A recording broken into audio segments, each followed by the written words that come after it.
Et bonsoir à tous. J'espère que vous allez bien, que vous avez passé une bonne semaine. Très content de vous retrouver. Alors normalement, vous le savez. Alors je me retourne, excusez-moi. Vous le savez, normalement on lance le vendredi soir, mais j'étais en vacances. Donc pour ça qu'on se retrouve avec un jour de décalage, un petit samedi soir. Euh, et on a la fièvre du samedi soir évidemment. Et on va ce soir parler entre nous de Chet Holmgren, qui est très très attendu, qui est le futur probable top 1 de la draft. En tout cas, comme vous voyez dans le titre, il devrait pas sortir du top 3.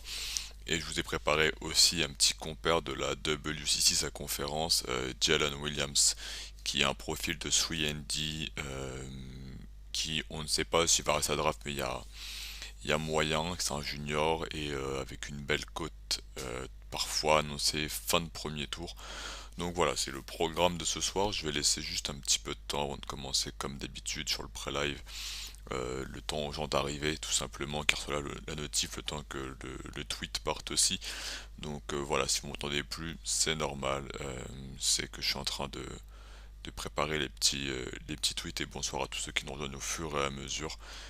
Et je vais juste passer comme ça. Voilà, pour vous faire le coucou à tous. J'espère que vous allez bien. Je m'occupe de la petite notif Twitter et je suis à vous comme ça. On a vraiment un maximum de personnes avec nous. On n'a pas de retardataire et on pourra commencer dans la joie et la bonne humeur qui nous caractérise évidemment. Hop là. Alors on va faire ça sur le côté. Ça vous avez ma belle calvoche en gros plan, une belle démarcation. Hop. Bon, comment est-ce que j'appâte les gens sinon? Qu'est-ce que je leur dis? Qu'est-ce que je leur promets?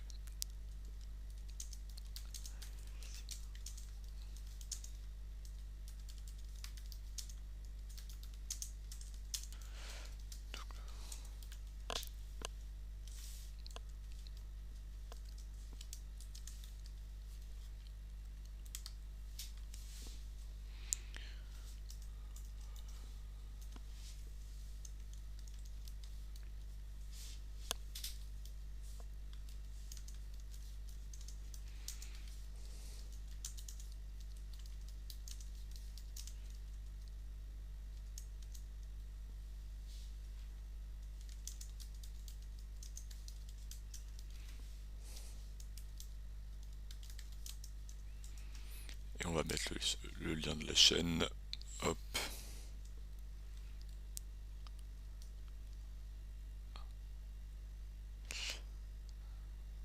Non, alors qu'est-ce que t'as fait? Bien joué.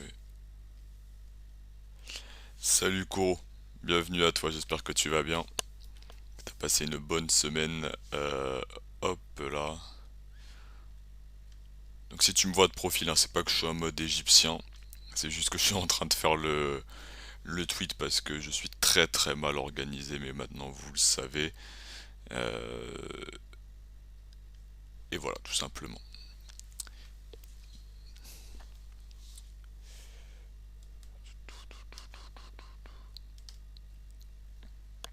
Je crois que c'est une des premières fois qu'on fait un live un samedi soir, donc je sais pas ce que ça va donner en termes de visibilité par rapport au vendredi soir. Des fois on me dit oui il y a la Ligue des Champions, je ne sais quoi moi, le foot, j'avoue j'y connais rien. Donc ça se trouve les gens vont me dire il y a Fort Boyard. Je ne sais pas ce que font les gens un samedi soir habituellement. Mais on va bien voir, on va bien voir.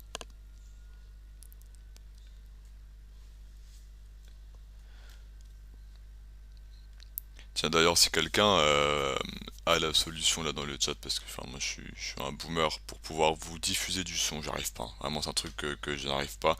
J'aimerais vous mettre du son en arrière-fond quand je parle pas pour combler un petit peu pour l'intro pré-live etc. Sans que ça prenne le dessus sur ma voix et à chaque fois ça prend le dessus sur ma voix. Donc si dans le chat quelqu'un sait faire ça, bah, je prends avec plaisir vos conseils. Parce que voilà, 3 mois non plus de 3 mois maintenant, ça fait 5 mois qu'on live à peu près. J'ai toujours pas réussi ce truc basique. Salut Jedi et Padawan. La forme, bah écoute la forme, comme je te disais sur Discord. Et là c'est la petite pub Discord. On rentre de petites vacances avec madame. Donc voilà, La Rochelle, pays magnifique. Je sais pas si il y a des viewers ou des gens en replay qui viennent de La Rochelle, mais c'est un endroit exceptionnel, très accueillant, très très beau. Donc on a profité de l'ambiance rochelloise, je pense qu'on dit rochellois, de Ray pour les locaux. Et c'était vraiment toujours aussi sympa. Donc il y a pire dans la vie.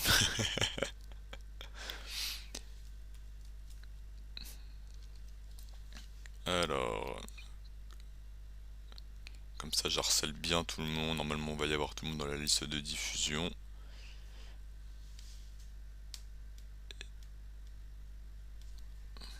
Je connais très joli. Ouais, c'est vraiment La Rochelle, c'est vraiment un endroit exceptionnel. Enfin, alors après, il y a le côté forcément toujours l'autour qui est un peu industrialisé. Forcément, vous êtes toujours en live géographie et sociale, hein. Salut Joe. C'est un peu forcément dommageable, mais c'est inévitable sur une grande ville. Mais le centre-ville de La Rochelle, c'est vraiment très très beau. Enfin, ils ont des parcs incroyables. Il y a une vue toujours magnifique. Donc, si vous ne connaissez pas cet endroit de la France, je vous le conseille. Je vous sponsorise La Rochelle et enfin, je n'en viens pas. Donc, c'est vraiment un avis en toute objectivité. Si vous ne connaissez pas, allez-y. Ok, bon, on va pouvoir y aller pour de vrai. Et normalement le suite est parti. Bon, vous le voyez au programme ce soir, du coup, comme on le disait en intro, on va faire deux gros joueurs, enfin deux gros joueurs, un énorme joueur très attendu et un peu plus petit, un peu moins connu. On va parler de, effectivement, on le présente plus, de Chet Holmgren. On avait déjà fait un épisode avec Alan sur Chet Holmgren, mais on était passé un peu plus rapidement. On avait Alan en même temps pour discuter, donc hyper intéressant d'avoir un deuxième point de vue, mais on n'avait pas poser vraiment les choses sur Chatham donc c'était une grosse émission. Donc on va en refaire un deuxième chapitre. Je pense que c'est toujours intéressant d'avoir un deuxième visionnage sur le joueur. Et on va ensuite parler de Jalen Williams. Jalen Williams qui, si vous ne le connaissez pas, est un 3D qui joue du côté de Santa Clara. C'est un junior, donc un troisième année. Et il a la cote en ce moment.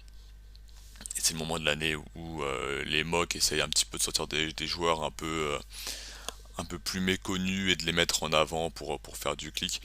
Salut Jouvert, alors je prends ta question juste après et je te réponds. Ouais, voilà, Jalen Williams un peu moins connu, il y a des mocks qui essaient de le mettre fin de premier tour, donc on se dit bon bah pourquoi ce joueur est mis en avant. Alan avait déjà fait un scouting report dessus. Donc, et lui c'est un joueur qui connaît bien pour différentes raisons, qui suit depuis longtemps. Donc on se dit bon bah voilà, c'est peut-être le moment de faire un live dessus, comme ça vous pouvez en même temps suivre les actualités des grosses mocks et ça vous permet d'avoir un suivi régulier. Qu'est-ce que je pense de Shadeon Sharp? Eh ben écoute, je suis pas sûr que tu t'adresses à la meilleure personne pour ça de l'équipe, dans le sens où, comme on le dit souvent pour ceux qui sont là en live, difficile de donner un avis sur un joueur qu'on n'a pas vu. En tout cas, si on essaie de pas faire du charlatanisme et de pas se lamenter une vie, c'est compliqué. Shadon Sharp, moi, j'ai vu du Team Canada quand il était en U16 en 2019, donc ça fait 3 ans déjà. Il avait un corps vraiment différent, il a pris 10 centimètres depuis et son jeu a énormément changé. Et j'ai vu du contenu lycéen, donc à peu près 7-8 matchs. Et c'est un contexte toujours difficile à évaluer le high school, surtout quand il est seul. Donc je j'ai pas le meilleur avis dessus. Tu vois, j'ai pas un truc très complet. Par contre, ce que je peux te dire, c'est que il y a l'équipe d'envergure qui suit un peu plus le high school que moi a fait un podcast dessus qui devrait sortir dans les 2 prochaines semaines. Et il y avait un invité aussi qui regarde beaucoup de high school. Si vous êtes sur Twitter, vous l'avez sûrement vu parler de high school, vu que son compte est de vraiment de bonne qualité et suit beaucoup les jeunes très jeunes. Et c'est pas dans toute l'égalité évidemment. Et on a un podcast qui va sortir sur lui et sur Leonard Hamilton, voilà, qui sera un peu plus expert. Maintenant, si tu veux, après cette longue introduction, mon avis sur ce que j'ai pu voir, donc voilà, mais des grosses parenthèses, hein. On a un athlète exceptionnel dans la verticalité. C'est un joueur Shadon Sharp, si vous l'avez pas, si vous ne voyez pas un peu près le garçon, il fait 1m98, il est à 90 kilos à peu près, canadien. Très attendu normalement l'année prochaine, il a été reclassifié, donc un athlète vertical de ouf. Il monte très haut, il monte sur tout le monde, il met des gros tomards, ça aucun souci. C'est un joueur qui a un corps déjà bien fini, qui a un premier pas assez moyen, donc dans l'axe du panier c'est pas un joueur très explosif. Il a un dribble assez moyen, moi je trouve, pour accéder au panier. Je le trouve pas fluide sur les changements de direction, je le trouve pas fluide sur la variation de rythme, j'aime pas trop le peu que j'ai pu voir sur la création pick and roll pour lui et collectivement parlant. Maintenant, c'est un joueur qui a beaucoup progressé sur le tir, qui est streaky, c'est-à-dire que il va prendre énormément de tirs extérieurs. Il adore ça, prendre des tirs extérieurs, mais manque de régularité. Et je vois ton commentaire sur Anthony Edwards-like. J'allais y arriver. Je trouve qu'il y a de fortes ressemblances avec Anthony Edwards dans le profil. Je suis un Golgoth, je suis un athlète supérieur, mais j'axe mon jeu sur le tir extérieur. Et donc c'est un mec qui aime beaucoup se créer avec un step back, qui aime beaucoup se créer avec un side step, qui est très à l'aise là-dessus, qui prend de plus en plus de tirs et qui est de plus en plus adroit. Mais il y a une sélection de tirs lycéenne, donc il prend n'importe quoi. Et c'est normal pour un mec qui a connu que du lycée ou de la team internationale jeune. Il n'y a pas de défense. Et encore une fois, ça te retrouve très souvent chez des mecs qui ont fait que du lycée, ou ils sont la star de l'équipe et qui font pas d'efforts, et que c'est un basket, on va à 2000 à l'heure comme sur Touquet, on envoie la balle très loin devant, on court et on essaie de monter. Et Anthony Edwards avait, à mes yeux, plus de fondamentaux dans la création, départ de dribble, jab step. Il pouvait plus facilement passer sur la main gauche, il pouvait vraiment plus aller au cercle, même s'il aimait pas trop le contact.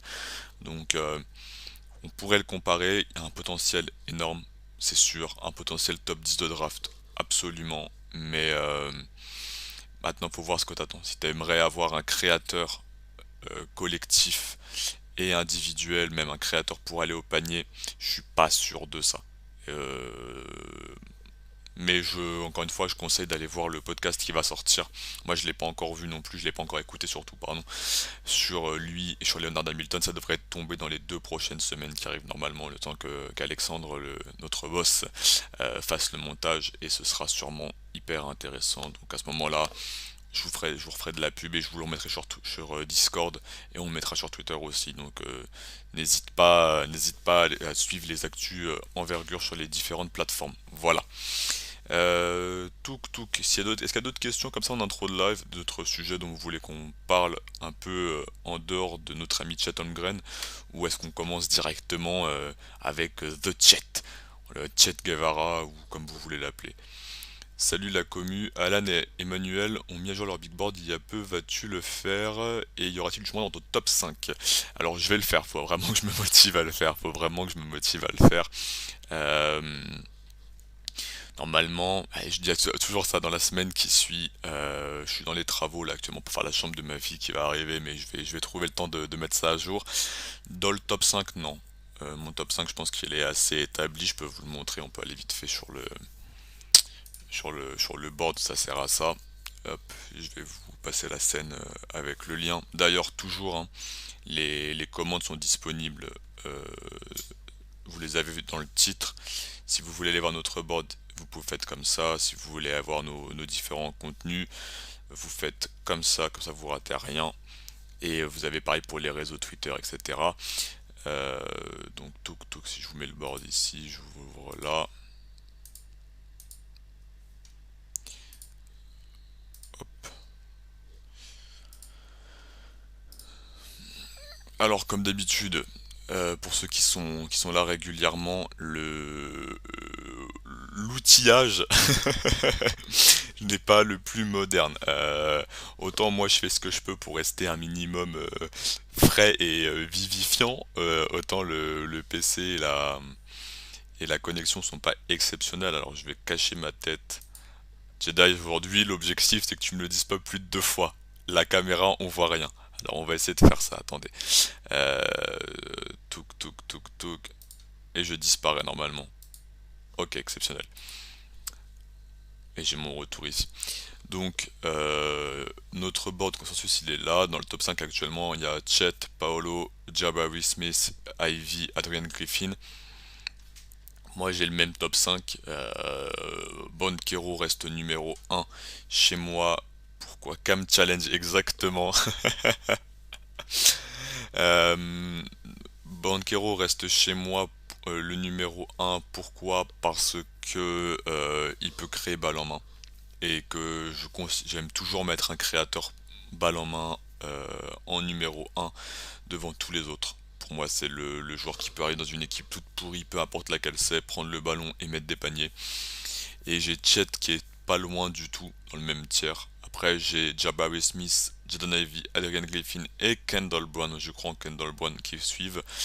Et après, là où je vais avoir des modifications, je vais peut-être rentrer quand même De'Aaron Brown pour pas fausser le truc collectif, et je vais sûrement le rentrer à la 9ème place, qui va me décaler un peu une place.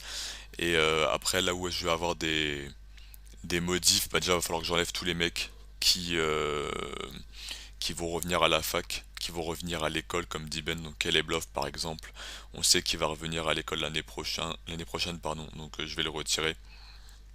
Voilà, on va actualiser ça. Et je vais avoir, parce que je l'ai toujours pas fait, je vais monter Tyree Eason un peu plus haut, je vais monter sur de gars un peu plus haut. Créo, ok, mais tu le vois en porteur principal, Banchero, oui, oui, oui, totalement. Je le vois totalement en créateur principal, Paulo Banchero. Euh, à la manière, parce que c'est la comparaison qui revient souvent, à la manière, je vais remettre ma tête du coup pour vous parler, d'un Julius Randle Knicks, pour avoir un ordre d'idée. Ce genre de poste 4, enfin d'ailier, même si lui je devrais jouer uniquement poste 4, en tout cas défensivement, mais de poste, voilà, de forward 3-4, qui porte le ballon, qui peut créer depuis le poste haut, qui peut créer depuis le poste bas, qui peut dribbler, passer, shooter, et qui va être un enfer athlétique et physique pour toutes les défenses NBA dès sa première année. Donc oui, je crois en un créateur principal sur de genre de poste. Maintenant, ça peut être un joueur qui peut très bien aussi, dans les premières années, donner le ballon à un arrière plus expérimenté. Si on pense, si on est dans le bas de la draft là, si on est avec OKC, on peut très bien avoir Shai qui porte le ballon et qui joue en pick and roll avec lui, ou qui l'a à l'opposé pour pouvoir terminer, ou qui lui donne la balle poste bas et qui va cut derrière, et ça passe très très bien. Si je joue avec Cade, on peut très bien avoir Cade qui porte le ballon en cutter principal avec encore un duo de pick and roll et puis des fois des ISO pour notre ami Banchero, etc. Donc aucun problème. La comparaison avec Carmelo Anthony est-elle justifiée? Oui, il y a de ça, il y a de ça. Alors après, c'est des comparaisons qui reviennent très souvent, hein, quand on parle des d'ailier qui peut jouer un peu poste bas. Il y a souvent Melo qui revient. Euh, Là où je rejoins la comparaison, c'est qu'on a un mec qui, pour sa taille et pour son poids, bouge très très bien. Parce que Melo, époque Denver, et même Melo, époque New York, faisait excellemment bien. On a le jab step de Melo, donc ce point de fixation depuis le poste face à toi en isolation, sur ses départs de dribble, sur ses départs de pied, et après avec une élévation pour te monter dessus, parce que Melo a totalement maîtrisé et a amené à un autre niveau en NBA, et que Banchero a mis dans son jeu totalement. Faudra voir pour le côté défensif. On sait que Carmelo faisait pas trop d'efforts. Moi, je pense que Banchero peut quand même être un peu plus positif pour son équipe défensivement. Il y a le côté alpha, il y a le côté mal dominant, peut-être qui a été reproché à Carmelo Anthony, même s'il a porté des équipes quand même en playoff, etc. Mais Paulo Banchero a un côté mal dominant qui veut faire gagner l'équipe tout en restant sous les ordres du coach. Donc ça, je pense que ça peut être une arme vraiment pour créer ton équipe. Plus fluide et vertical Melo quand même. Ouais, le Melo de Denver était un monstre vertical, là où Banchero, fait déjà 110 kilos quoi. Banchero, c'est le poids d'un pivot NBA, mais c'est la taille d'un ailier fort. Donc effectivement, à mon avis, il faut que la gravité fasse son travail. Tout le monde ne peut pas être un Charles Barkley ou un Zion Williamson si Zion Williamson arrive à rester en bonne santé. Mais voilà, c'est un gros tank physique. Donc on est sur un mélo plus de New York en termes de corps. Mais voilà. Et il aime peut-être plus le contact aussi près du panier. Mais s'il fait la même carrière, ce sera déjà exceptionnel et on lui souhaite évidemment. Donc tu disais, je veux un pick and roll Kate Banchero, bah tu m'étonnes. Moi aussi j'aimerais beaucoup, mais il y a un joueur que j'ai préféré avoir aux Pistons, et même deux joueurs préférés avoir aux Pistons. Vous les avez ici, Jabari Smith, pour pouvoir donner du spacing sur un poste 5, et le mec du jour, Chet Holmgren. Donc on va aller sur notre ami Chet, j'essaie de trouver des transitions. Banchero il dégage une force brute impressionnante. Ouais, c'est un monstre total, Paolo Banchero, et je pense qu'on le fait en live la semaine prochaine, soit vendredi prochain, soit un autre jour plutôt dans la semaine. Ça dépendra du nombre de créneaux que j'arrive à libérer euh, pour liver sur Twitch. Chet Holmgren, donc on disait. Gros morceau, gros steak du jour, même si certains disent oui, il est trop maigre, 88 kilos, ça reste un gros steak, Chet. J'ai mis dans le titre potentiel top 3, je pense qu'il sera ce soir de la draft numéro 1 de draft. Honnêtement, je ne vois pas Jabari Smith et je ne vois pas Paulo Banchero lui passer devant. Parce que on a ce côté licorne qu'on aime bien mettre en avant. Lui, il réunit toutes les cases de la licorne et on va essayer de voir ça ensemble. Pas mis à jour le poids, sinon je pense qu'il n'a pas été mis à jour. Je pense qu'il est plus épais que ses 88 kilos. Ça doit être le poids du FIBA, donc je vous vérifie ça tout de suite. Indirect, bah, quoi que ça se trouve, il y a peut-être un scouting report par Ben ici ou pas. Donc vous voyez, ici vous avez un scouting report qui a été écrit par Ben. Ouais, lui il a 88 kilos il y a un mois. Donc ça doit pas être mis à jour du côté de Gonzaga, mais ce sera surveillé, je pense qu'il est un peu plus large que ça. Vous avez un scouting report qui est écrit en anglais par Ben, qui est notre homme canadien-québécois, et qui vous a fait un travail de grosse qualité, et vous en aurez un autre qui va arriver de la part, je pense, de Julien, qui est l'expert de la WCC, assez comment je peux dire ça, dans un futur assez proche, je vais y arriver, et vous aurez forcément un podcast dédié à l'homme. Qu'est-ce qu'on peut voir sur les chiffres bruts? Donc vous avez un mec qui a 20 ans, qui a déjà fait le tournoi, vous le voyez ici, FIBA U19, où l'équipe de France s'est inclinée en finale face à Victor Wembanyama. Ça a été un duel énorme, Chet face à Victor. Victor avait réussi à prendre le dessus sur Chet, ce qui lui a valu une cote assez négative en France. Tout le monde a dit oui, il s'est fait défoncer par Victor, qui est plus jeune, etc. Et Victor avait fait un gros match, et Chet avait fait aussi un énorme match et avait surtout ramené la victoire à son équipe. Donc à ne pas oublier, vous avez un mec de 20 ans, du coup 215 cm, donc c'est du 7 pieds 1 dans le système métrique, un système nord-américain, une envergure à 230 cm, donc vous êtes, si je dis pas de bêtises, à 7 pieds 6, et donc 88 kg, mais ça se sera surveillé. Il jouait à Gonzaga. Respecte notre chauvinisme, ah bah, pour parler des chauves, t'inquiète pas, je respecte, y a aucun souci. Là-dessus, aucun problème. Je me sens très concerné. Donc il jouait à Gonzaga dans la WCC, Gonzaga qui est une équipe qui chaque année va très très loin à la March Madness, qui est chaque année perd en finale ou en demi-finale. C'est encore vu cette année où ils ont perdu face à Duke. Euh, nos amis des Bulldogs, normalement c'est pas une grosse écurie à prospect. C'est un programme universitaire qui va plutôt développer les joueurs sur 4 ans. Mais on a vu depuis l'an dernier que des prospects 5 étoiles y vont.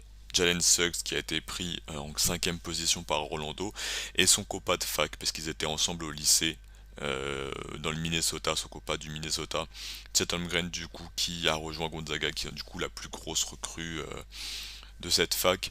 Alors c'est une fac qui est aussi sortie les années précédentes Corey Kispert, donc l'an dernier qui avait fait un programme plus long, notre français Joël Ayayi, mais aussi Louis Hachimura, Philippe Petrouchev, qui est-ce qu'on a encore de Gonzaga assez récemment? Alors historiquement, il y avait ce joueur mythique, Stockton, mais, euh, mais voilà, une fac très réputée avec un des meilleurs coachs qui balaye tout le temps sa conférence. Vous voyez que avec les Bulldogs, il jouait seulement 27 minutes par match, même s'il était titulaire, il était sur 27 minutes sur les 42 disponibles. Alors 14 points, vous avez 3,7 blocs, ce qui est monstrueux sur le temps de jeu qu'il avait.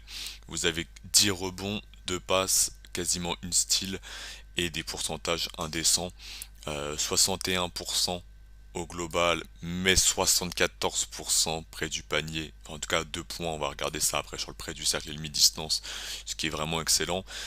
Quasiment 40% à 3 points avec un volume déjà intéressant de 3 tentatives par match, ce qui est vraiment bien aussi. Donc je baisse un petit peu la caméra pour que vous voyez ça. Eh, tu vois, tu l'as dit, mais au même moment où je fais la caméra, ça compte pas. Je le compte pas celui-là, Jedi, je le compte pas.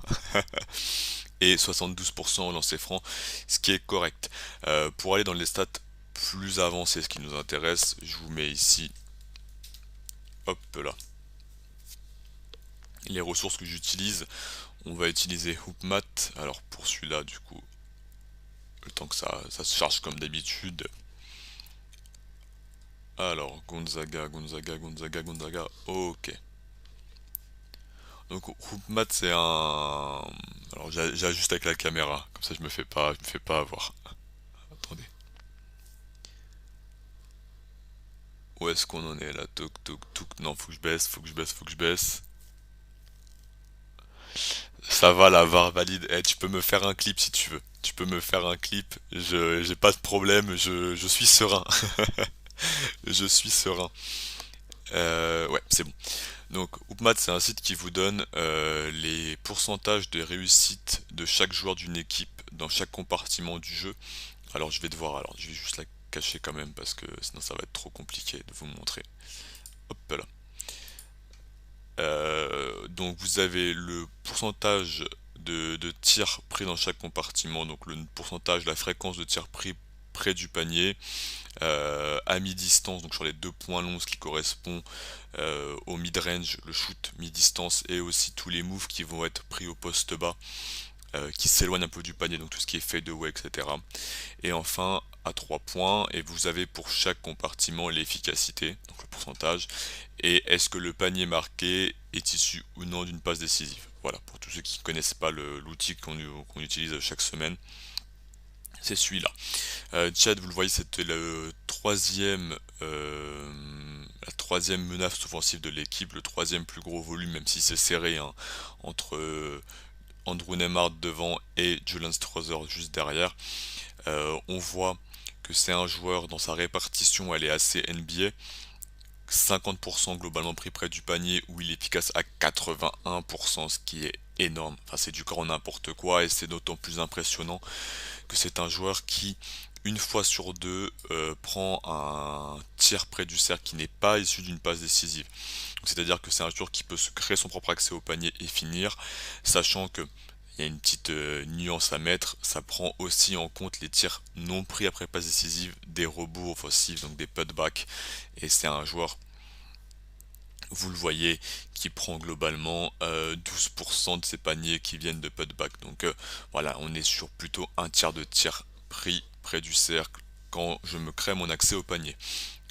Ensuite à 3 points, 38% de ses tirs, 40% d'efficacité, quasiment uniquement du catch and shoot, mais on voit qu'il y a quand même 20% qui ne sont pas pris en catch and shoot, donc c'est un joueur qui va parfois se créer son tir et on va regarder euh, dans quelles dans quelles conditions, et on va voir que je spoil un petit peu.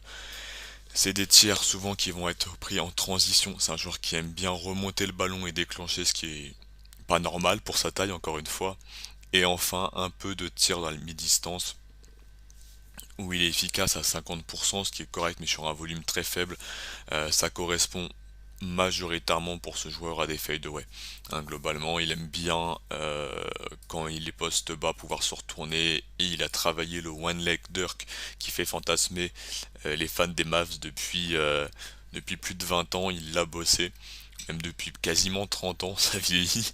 Il l'a bossé, il l'a dans son répertoire, on pourra regarder ça dans les clips.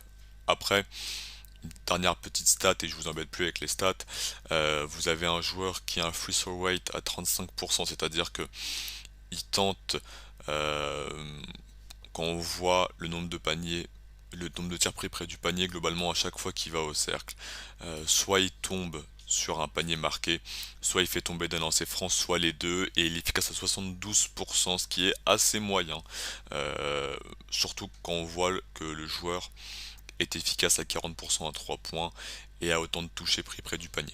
Voilà, le pourcentage au lancer franc est un peu plus bas que ce qu'on pourrait attendre, euh, mais on va voir que globalement c'est plus un problème d'aisance plutôt qu'un problème de mécanique réelle.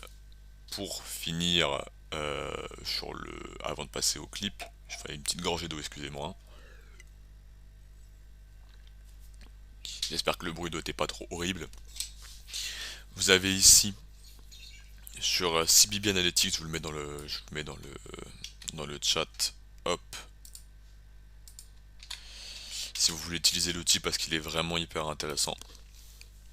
Vous avez la shot charts du joueur, c'est-à-dire vous avez la répartition de ses tirs et plus c'est rouge foncé, plus il est efficace, plus c'est bleu foncé, moins il est efficace par rapport à la moyenne NCAA. Quand on vous dit que Chet est un prospect exceptionnel, bah voilà, vous avez l'image ici.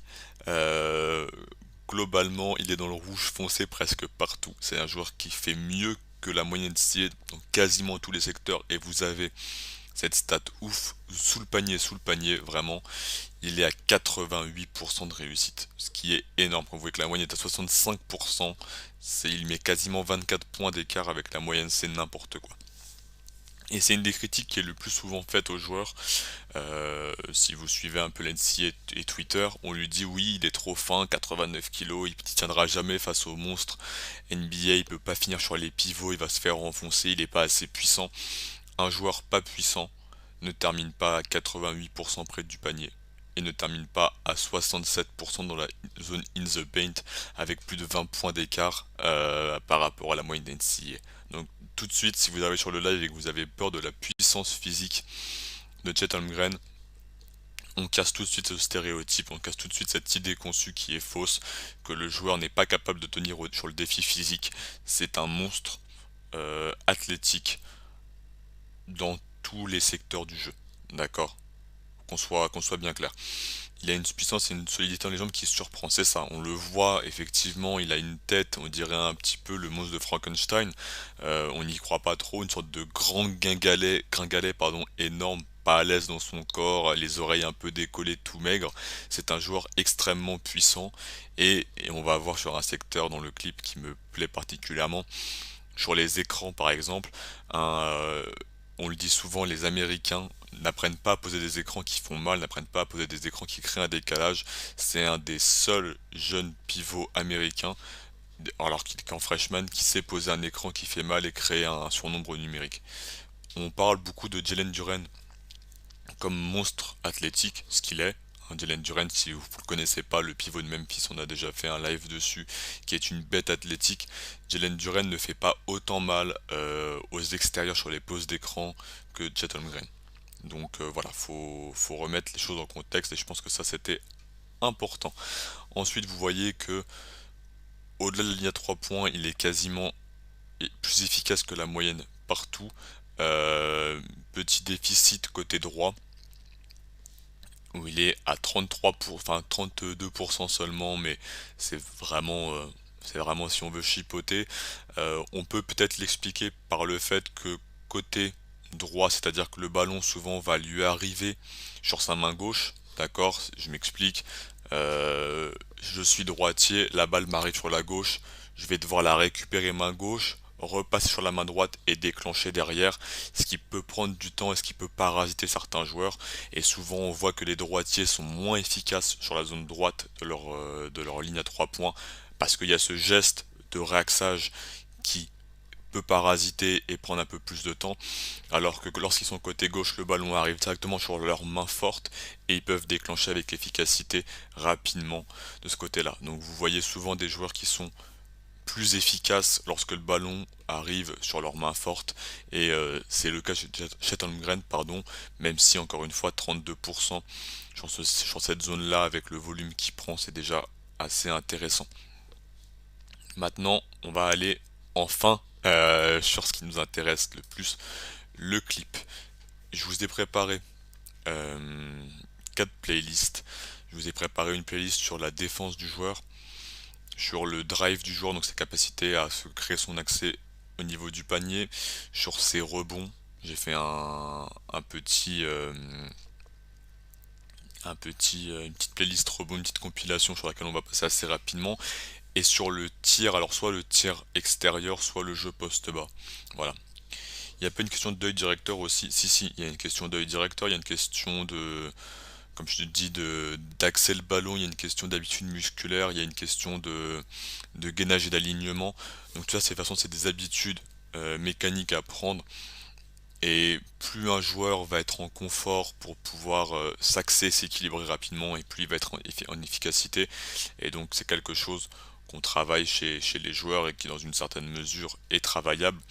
Mais un pivot comme Chattelgam, on va pas lui demander de sortir beaucoup des écrans, on va pas lui demander vraiment de faire ce que faisait TJ Redick ou Kyle Korver, et donc ce problème d'équilibrage là, euh, il va moins poser problème que sur un extérieur. Sur un extérieur, on regarde un petit peu plus s'il est capable ou non de d'ajuster la mire des deux côtés avec la même efficacité. Pour un big comme ça, il y a vraiment peu d'importance pour le haut niveau. Commençons par la défense, parce que c'est quand même son argument de vente le plus précieux, la défense de Chet Holmgren. Et on va voir pourquoi c'est une vraie licorne. Je me fais une petite deuxième gorgée d'eau. Alors comme d'hab, je laisse tourner les clips au départ. On discute de ce qu'on va regarder et après on passera sur du ralenti si besoin est, sur certaines actions un peu plus intéressantes que d'autres.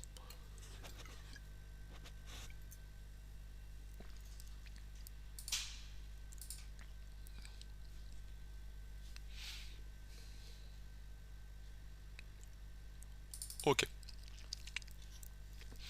Alors défensivement, qu'est-ce qu'on va regarder chez Chet Holmgren? Vous allez voir que c'est un joueur, comme je vous le disais, qui est puissant physiquement, qui va vraiment changer la géométrie de l'attaque, c'est-à-dire qu'il va changer les tirs pris par l'adversaire, il va empêcher l'accès au cercle et les joueurs vont devoir tenter des choses beaucoup plus compliquées, ce que font très très bien les Rudy Gobert, par exemple en NBA. C'est un mec qui va très bien encaisser le contact, comme je vous le disais juste avant, qui a une musculature dans le bassin et dans le bas du corps en général vraiment hyper intéressante pour vraiment encaisser le choc, rester vertical et pouvoir bloquer.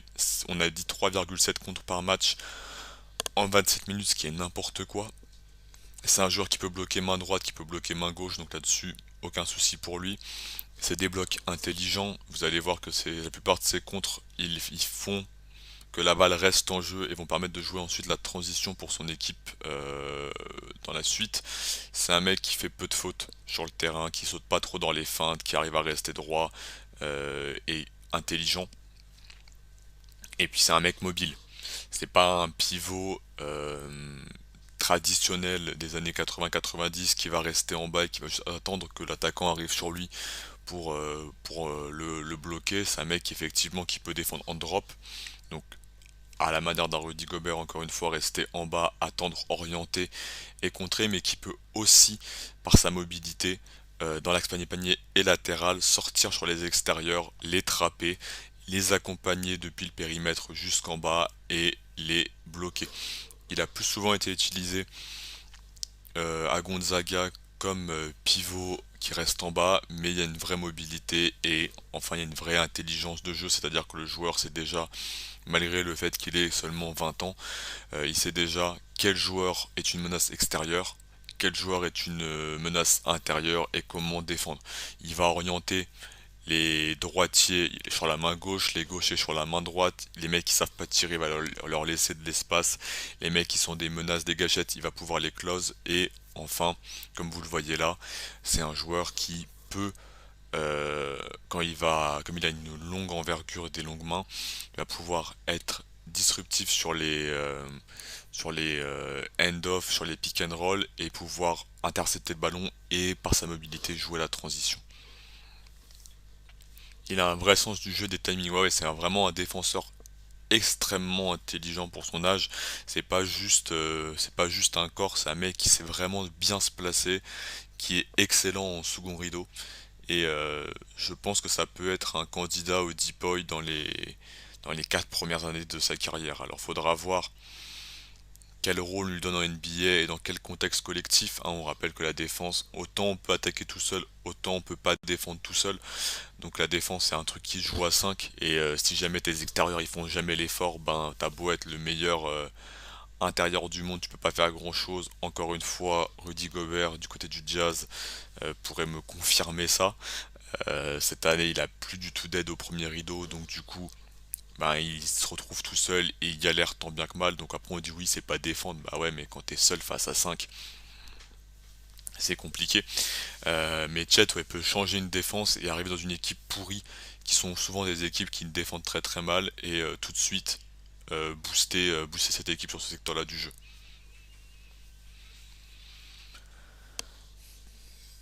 Donc voilà. Voilà pourquoi est-ce qu'on draft aussi au Chet Holmgren déjà.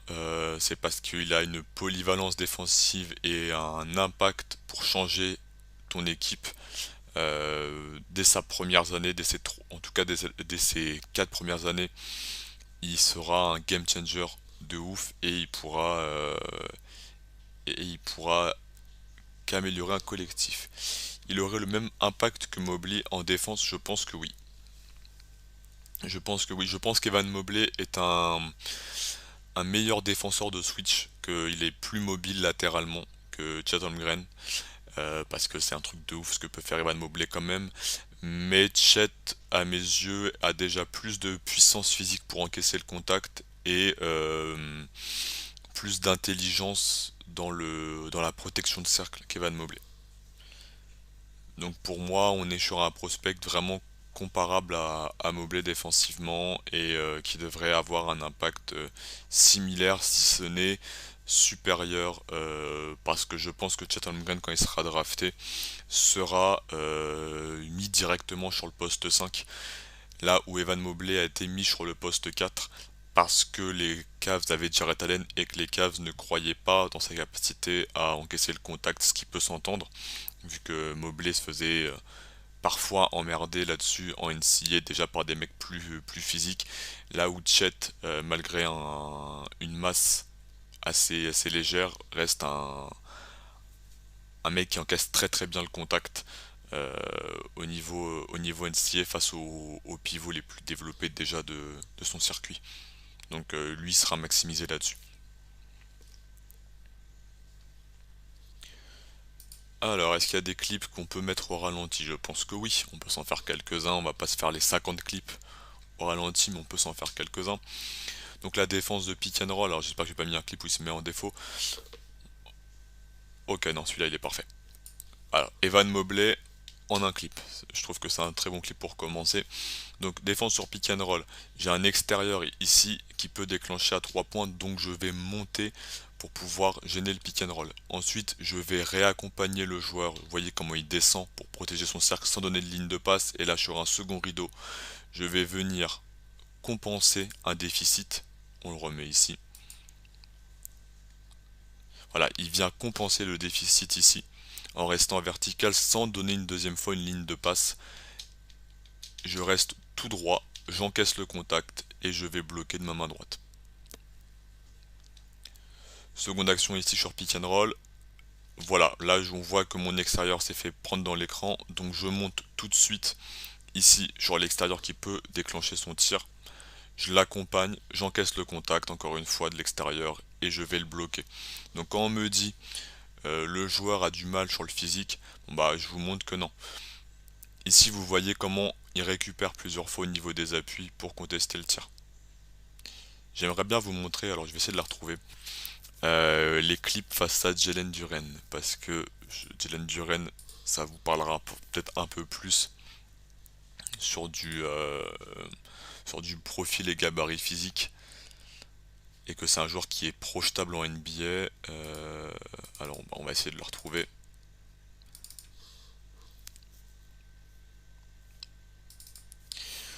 Alors Georgia State, non. Je vais scroller un petit peu, hein. Ok, alors face à Memphis, donc j'en ai pris deux face à Duren, c'est pas celui-là. J'en ai pris un où il se fait battre parce que je voulais pas non plus vous faire croire que c'était une muraille qui ne perdait jamais le combat physique, et enfin deux où il encaisse bien le contact. Alors notre ami Jalen Duren qui est là, c'est en gros 2 m 11, 105 kg, donc on est sur la moyenne des pivots athlétiques NBA, et c'est un gars qui est comparé à Dwight Howard pour que vous vous rendiez compte de la puissance du joueur. Alors ici, je perds le rebond, mais j'encaisse le contact, vous voyez, voilà. J'encaisse le contact, donc je perds le rebond. Effectivement, il perd le duel au rebond malgré un box-out vraiment intéressant. Je vous le remets. Donc là, je box-out, je perds le rebond. Et ensuite, je suis très près du panier. Regardez comment, voilà, il encaisse un, deux impacts d'épaule pour venir bloquer. Et un troisième. Et ensuite, le petit geste à la fin défensif qui fait toute la différence. Je vous le remets à la fin. Là, la lutte au rebond, elle est disputée. Je vais mettre une petite tapette dans la balle pour l'envoyer sur mon extérieur ici pour jouer la transition. Avec, encore une fois, avec de l'intelligence de jeu. Les deux étaient en fall trouble, ouais, sur le match, les deux ont été en fall trouble, mais là, on est sur des débuts de match. Donc, encore une fois, ici, voilà, j'encaisse le contact du pivot.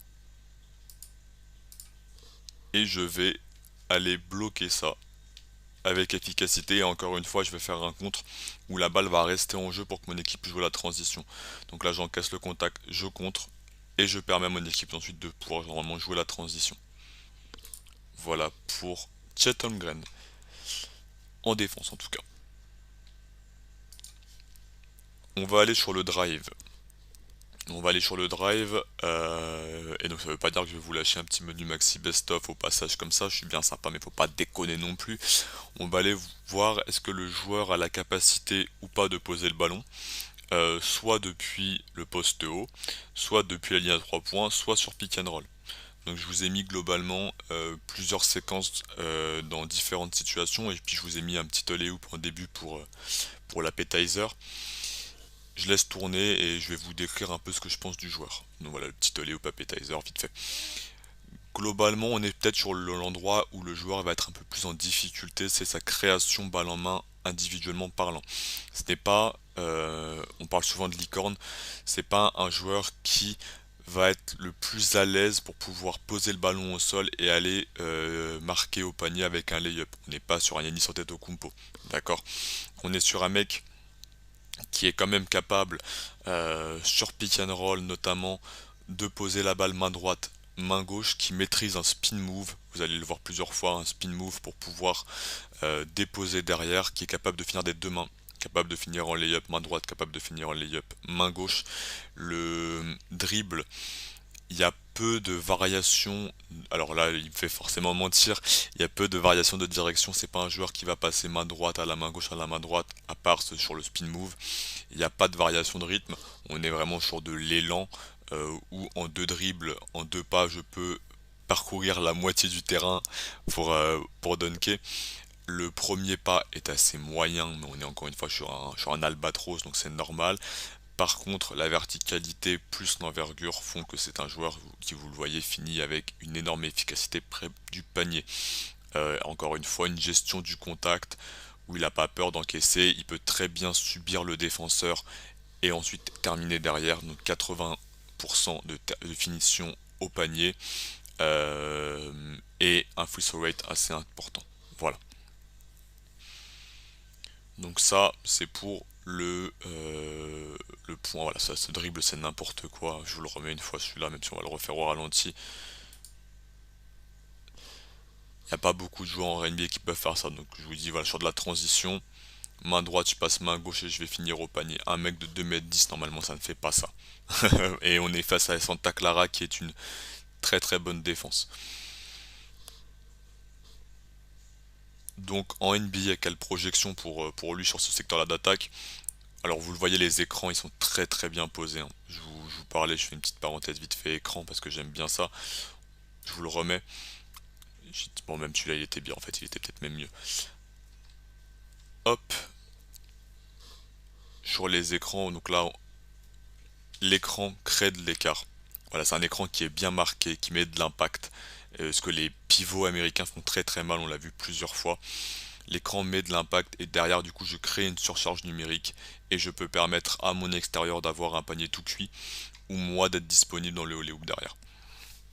Donc en NBA, ça va être un partenaire de pick and roll, évidemment, où il va pouvoir mettre un écran qui fait la différence. Je roule au cercle, je suis capable de poser un, deux dribbles, j'ai un spin move en magasin, j'encaisse le contact près du cercle, je peux finir avec une énorme efficacité, j'ai beaucoup de toucher, je peux finir main droite, je peux finir main gauche, je peux finir en dunk au-dessus du cercle, et comme on va le voir juste après, comme j'ai aussi dans mon arsenal un tir extérieur vraiment fiable, rapide, on rappelle un 39% à 3 points, et que je suis aussi un bon passeur pour mon poste, je vais être respecté par la défense et du coup je vais vraiment avoir des options et je pourrais surprendre la défense et poser le ballon pour terminer au cercle. Donc on est sur de la licorne, le terme est bien employé cette fois-ci. On est sur un joueur qui va vraiment être polyvalent, qui ne sera pas un créateur balle en main, donc qui va dépendre initialement de ses extérieurs. La chance qu'il va avoir, c'est que comparé peut-être à certaines QV il y a 2 ou 3 ans, les équipes qui sont du fond de la NBA ont tous un porteur de balle vraiment intéressant. On pense du côté de Casey à Shai, on pense du côté de Detroit à Cade, on pense du côté d'Orlando à Suggs, on pense à Tyrese Haliburton, Malcolm Brogdon du côté d'Indiana. Peut-être que l'équipe la plus faible sur ce secteur-là, c'est les Rockets, avec un Jalen Green qui est pour le moment plus un créateur individuel, et un Kevin Porter Jr. qui n'a pas prouvé, malgré, malgré que les fans des Rockets veulent y croire, qui n'a pas prouvé que c'était un vrai meneur pur. Voilà, mais sinon toutes les équipes du fond ont un porteur de balle, pardon, vraiment intéressant qui pourra faire briller Chet Holmgren, et du coup Chet Holmgren, puisque c'est toujours des relations qui fonctionnent en binôme, rendra aussi par sa polyvalence et sa technicité son extérieur bien plus efficace et bien plus euh, impressionnant. Tout à l'heure on me parlait d'Evan Mobley, il y a rien, enfin il y a qu'à voir ce que Evan Mobley et Jarrett Allen ont pu apporter à Darius Garland par exemple en année 4. Voilà, tout simplement. On va pouvoir enchaîner, sauf si vous avez des clips à Orlando. Ils pourraient relancer Suggs, bah ouais, totalement, surtout que les deux sont très proches, hein. Ils ont fait ils viennent du même état du Minnesota, ils ont fait leur lycée ensemble. C'est grâce à Suggs que Chet est allé à Gonzaga. Donc, donc vraiment, c'est une relation, un binôme qui ferait la plus grande joie d'Orlando et qui marcherait très très bien. Et Suggs a le tir extérieur pour pouvoir laisser de l'espace dans Hatchet, et a aussi du drive. Et j'aime beaucoup Wendell Carter Jr. vu qu'il était chez moi à Chicago avant. On est sur un joueur qui a quand même un potentiel bien plus intéressant. Et puis pour les autres extérieurs, Cole Anthony s'éclaterait avec notre ami Chet Holmgren, et RJ Hampton s'il est encore là, ou même Markel Fultz s'il peut enfin jouer, rêverait d'avoir ce genre de joueur là. Donc évidemment que à Orlando c'est bueno. On va aller sur le tir, parce que toute bonne licorne de ce nom, les Porzingis, les Suggs, les Mobley ont un tir extérieur. Orlando best fit, en vrai, Chet Holmgren c'est best fit partout. Je pense que il y a 30 équipes NBA dans lesquelles alors pas 30 parce qu'il y a des Jokic, des Embiid, etc., mais il pourrait être titulaire All-Star, quoi. On parle d'un mec qui est amené à être plusieurs fois All-Star et qui vise le titre de Depoy. Donc Orlando ça serait très très bien, à Detroit ça serait incroyable. À Houston pourrait-il être éventuellement décalé en 4 et jouer avec Sengun? Il pourrait, ça me saoulerait un peu, je t'avoue. J'aimerais pas, mais il pourrait. Par contre avec Christian Wood, oui, plus, parce que il écarte du jeu et que Christian Wood veut pas défendre, donc on pourrait mettre Wood sur un ailier, le moins bon ailier possible, et laisser le vrai intérieur à Chet, tout en ayant un 5 majeur avec du spacing partout et les 5 joueurs qui tirent. En règle générale, quel type d'intérieur, je vois pas avec un intérieur l'associer. Tu peux le mettre avec globalement tout le monde. Du coup, tu as le luxe de pouvoir le mettre avec un poste 4 qui écarte pas trop le jeu, vu que lui tire à 40% à 3 points. Donc franchement, tu peux le mettre avec PJ Tucker forcément, mais tu peux le mettre même avec un poste 4 qui tire moins bien. Qu'est-ce qu'il y a par exemple dans le plus dans le bottom là. Bah, même tu vois, tu veux être Orlando et tu veux croire encore en Wendell Carter Jr. et Jonathan Isaac peut pas encore forcément jouer, bah tu peux le mettre avec Wendell Carter Jr. Au poste 4. Tu es Detroit, bah voilà, très bien, en poste 4, tu peux mettre Saddiq Bey, tu peux mettre Cade en poste 4 aussi si tu veux jouer avec des extérieurs plus traditionnels derrière, pas de souci. T'es Portland, tu montes à la draft, est-ce qu'il peut jouer avec Yusuf Nurkic? Oui, il pourrait, ça me gonflerait, mais il pourrait. Parce qu'il a la mobilité qu'il orienterait latéralement pour pouvoir faire ça. Idéalement, moi je préfère un poste 4, donc traditionnel dans la tradition 2020, hein, poste 4 qui est un ancien poste 3, quoi, un forwards de 2m01, 2m03, mais il pourrait jouer avec un mec plus grand. Donc pour le tir et le poste bas, vous allez voir que c'est un joueur qui a un tir à 3 points qui est vraiment maîtrisé. Un tir à 3 points avec une mécanique fluide, une mécanique rapide avec la distance NBA. Vous allez voir que c'est un joueur qui est vraiment très à l'aise lorsqu'il rentre dans la balle. Donc c'est un joueur qui va pas hésiter à déclencher en transition. Comme il est délié, qu'il est rapide, vous avez une défense, une phase défensive. Lui, il a contré le ballon, il l'a laissé en jeu. Vous avez la transition, il peut courir dans du rim run. Vraiment, il peut courir, aller dans l'axe panier-panier très rapidement. Il a de l'avance sur l'intérieur adverse. Soit il finit au cercle, mais il peut très bien s'arrêter lorsque la défense elle se stack à l'intérieur, parce que les défenses NBA font souvent stacker à l'intérieur puis ressortir à l'extérieur. Lui, il peut s'arrêter au niveau de la ligne à 3 points et déclencher. Pareil, il a capté le rebond. Vous allez le voir sur plusieurs clips. Il va adorer prendre le ballon, garder la balle en main, transition, et je vais déclencher au niveau de la ligne à 3 points proprement. C'est un joueur qui a montré qu'il pouvait sortir des écrans pour faire du catch and shoot, même si sur des systèmes style floppy, mais c'est pas ça qu'on devrait lui demander en NBA. Et c'est un mec qui a montré qu'il était excellent sur pick and pop. Alors il a pas pu beaucoup en jouer du côté de Gonzaga, mais c'est un mec qui est vraiment fluide sur pick and pop et qui c'est bon on l'a dit plusieurs fois, imposer des très bons écrans et sanctionner là-dessus. Au niveau du poste bas, euh, il a quelques moves. Il a quelques fondamentaux au niveau du poste bas. Il est plus à l'aise pour s'écarter du panier. Donc globalement, fade away ou des bras roulés assez éloignés. Capable de finir main droite, capable de finir main gauche sur les bras roulés. Capable d'encaisser le contact. Je ne crois pas non plus en un joueur à la Joel Embiid qui a ramené le poste bas en NBA avec une belle efficacité, ou à la Jokic, et vraiment jouer ce secteur-là, enfoncer et terminer au-dessus. Je pense que c'est plus quelque chose lorsqu'il y a un mismatch, comme vous l'avez ici, qui pourra exploiter, ou bien sur une séquence de pick and roll, justement je fais un bon écran, il y a un surnombre, derrière ça switch, du coup j'ai la balle poste bas, et ben je peux repasser sur le poste bas et terminer par-dessus avec efficacité. Voilà.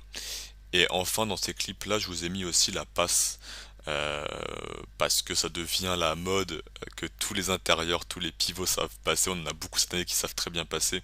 Chet Holmgren, bah, vous l'avez ici, voilà, c'est un tir, est un bon passeur depuis le poste haut. Il arrive vraiment à lire le mismatch et il va pouvoir transmettre le ballon à l'intérieur sur un joueur plus grand qui a un mismatch poste bas avec les deux mains depuis le poste haut. Il est aussi à l'aise pour passer la balle depuis le poste bas, donc lui il est dos au cercle, la passer avec une passe au sol ou une passe lobée dos au cercle pour un joueur qui va couper. lorsqu'il est pris par la prise à 2, il peut ressortir et justement repasser face au panier, transmettre ou bien pouvoir donner un cut, etc. Donc un joueur vraiment complet. Je le trouve moins créatif à la passe qu'Evan Mobley. Pour la comparaison, je le trouve moins créatif évidemment qu'un Jokic, moins créatif qu'un Alperen Sengun. Donc c'est pas non plus un passeur sur lequel vous pouvez créer un système de jeu, mais voilà, c'est un passeur fonctionnel qui fluidifie et qui est intelligent, comme dans tous les autres secteurs du jeu. Alors regardez-moi, ça c'est n'importe quoi. Alors je vais le remettre celui-là. Voilà, qui en NBA fait ça actuellement? Genre du drive, je remonte le ballon, je m'arrête, je déclenche à 3 points et je fais ficelle. Donc je rappelle 39% à 3 points, 75% en catch and shoot, mais donc les 25% qui ne sont pas en catch and shoot, c'est ça. C'est je remonte le ballon et je fais un 3 points. Et comme le joueur est respecté pour son tir extérieur, vous voyez que là le pivot adverse Charles Bediako va totalement se jeter sur le close-out. Et du coup lui, donc voilà, bon là il explose sur la feinte. Chet il peut poser le ballon au sol. Bonne rotation ici de Rowan Gary. Il y a Drew Timmy qui cut dans l'axe. Et donc je peux m'arrêter et je transmets. Donc là ici, il siffle faute, mais voilà, genre de situation où il est très à l'aise. Encore une fois, depuis le poste haut. Et là la passe au sol pour oh j'ai oublié son nom, Anton Watson qui cut dans l'axe. Et je finis avec efficacité. Sur transition encore. Voilà, je vous disais, lecture du mismatch, on voit que Drew Timmy a vraiment pris la position préférentielle au poste bas. Donc je remonte le ballon, je lis rapidement le mismatch et comme j'ai des bras tentaculaires, je peux faire une passe par-dessus la défense et trouver mon coéquipier qui est ouvert sous le panier.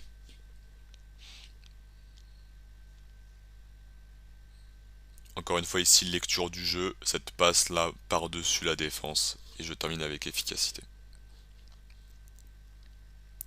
Et j'aimerais bien vous montrer poste bas, voilà, le petit one leg Dirk, on y est. Pour tous les amoureux de Dallas, pour tous les amoureux de Dirk Nowitzki, celle-là elle est pour vous.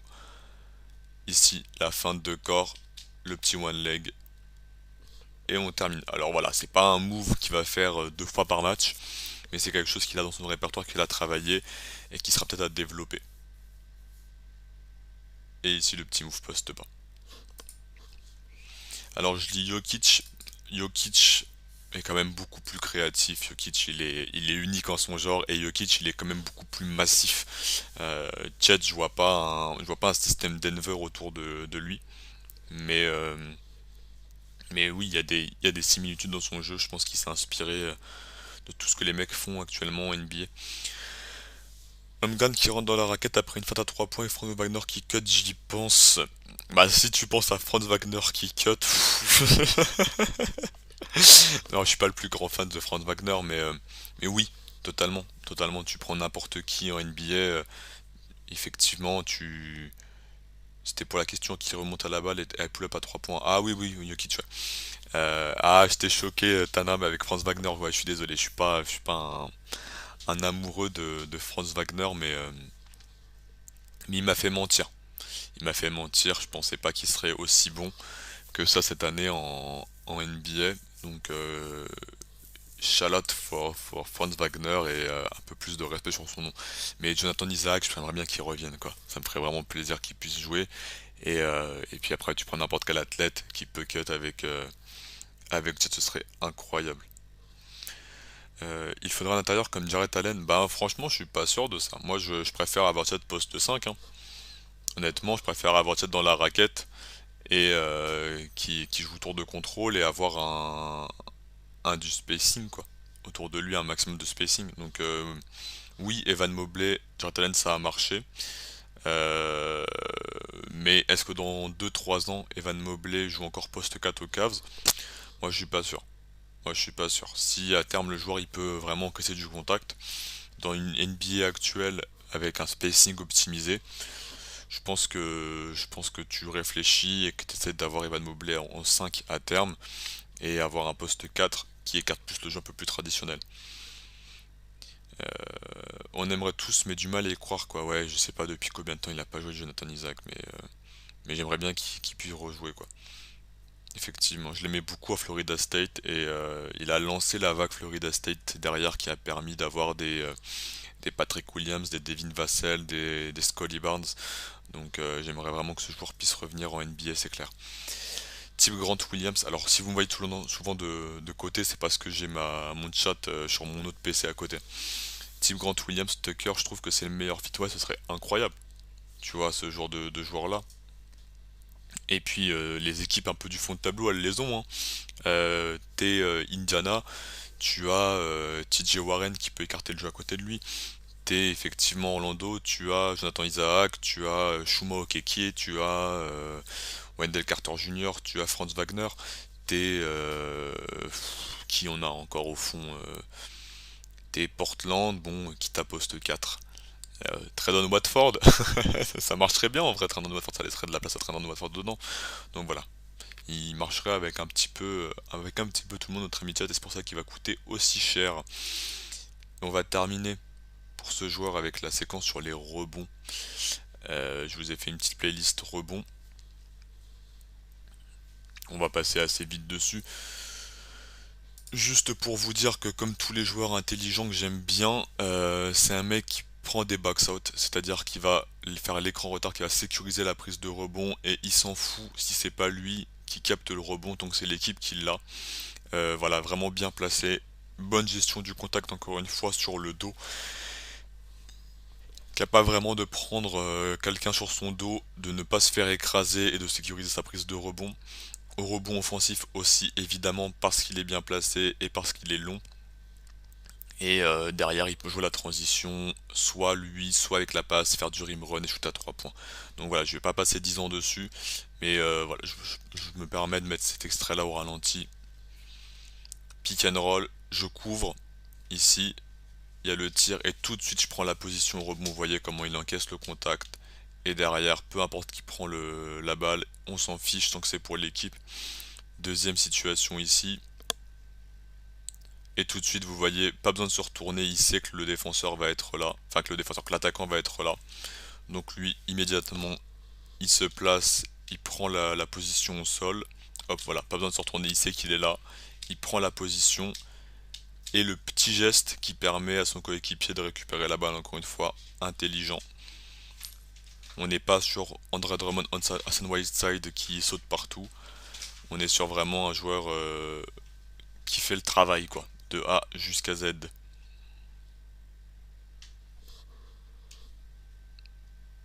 Encore une fois, ici, la prise de position, elle est incroyable. Donc tout de suite, vous pouvez le faire jouer poste 5 et vous êtes sûr que votre équipe, elle aura un rebondeur efficace sur le terrain. Et puis c'est un joueur qui, par sa mobilité, peut récupérer des rebonds longs. Il va pas être limité dans le triangle là autour de la ligne, enfin autour du panier. Il peut un peu écarter par sa longueur de bras, par sa mobilité et aller choper les rebonds un peu plus longs après les tirs à 3 points.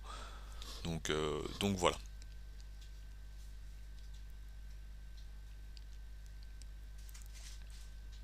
Un petit dernier.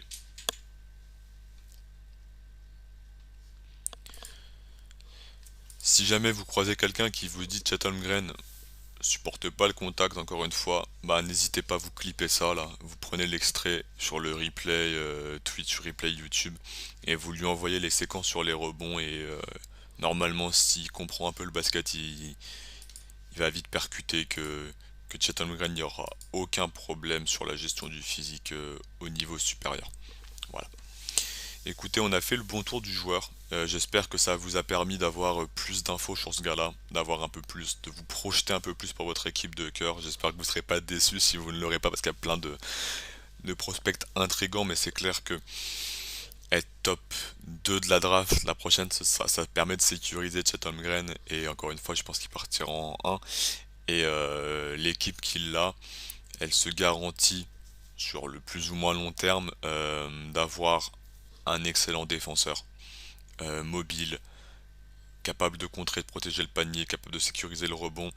Ça leur permettra d'avoir un attaquant intelligent, capable de tirer, faire du pick and pop, mais aussi de rouler, de finir près du cercle, de poser le ballon, de jouer de la transition, un passeur fonctionnel. Donc vraiment tout ce qu'on peut avoir, tout ce qu'on peut attendre d'un pivot actuellement en NBA. Au niveau moteur, il est comment? Euh, à l'image de Gonzaga, c'est pas un alpha dans le sens où c'est pas un mec qui va réclamer forcément le ballon lorsque l'équipe elle est en difficulté pour marquer. C'est pas un mec qui va être le plus expressif. C'est pas un trash talker de base, c'est pas un gars hyper agressif, c'est plutôt un taiseux. Maintenant, Romain de notre équipe qui est coach professionnel hein, au niveau, pour l'équipe de Strasbourg, il nous dit tout le temps, tu fais pas 3,5 comptes par match si t'aimes pas le contact et que si t'as pas envie d'avoir un défi physique. Donc c'est pas un joueur que je pense qui sera soft en NBA.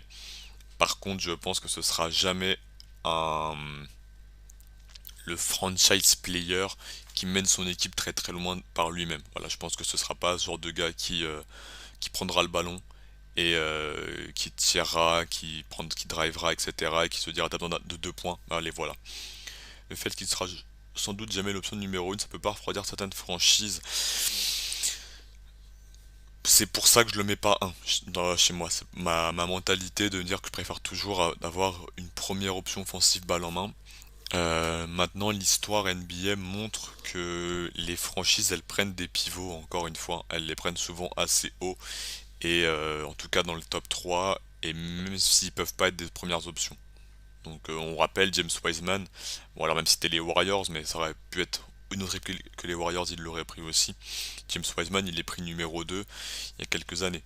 DeAndre Ayton, euh, on savait qu'il aurait besoin d'un extérieur pour être aussi bon, et la preuve, il a fallu attendre Chris Paul pour qu'il soit à un niveau auquel il est aujourd'hui.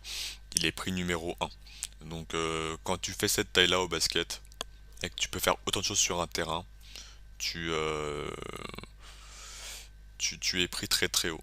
Wiseman, c'est un bug de la matrice. Bam. Moi, j'étais pas hyper chaud dessus. Après, il y avait un contexte particulier avec Memphis où il avait été suspendu, etc. Il y avait une polémique et tout, mais j'étais pas le plus grand fan de James Wiseman, mais tout le monde, tout le monde l'avait top 3 de sa draft. C'est mentir aujourd'hui de dire que James Wiseman, on l'avait annoncé qu'il aurait jamais dû être top 3 de draft.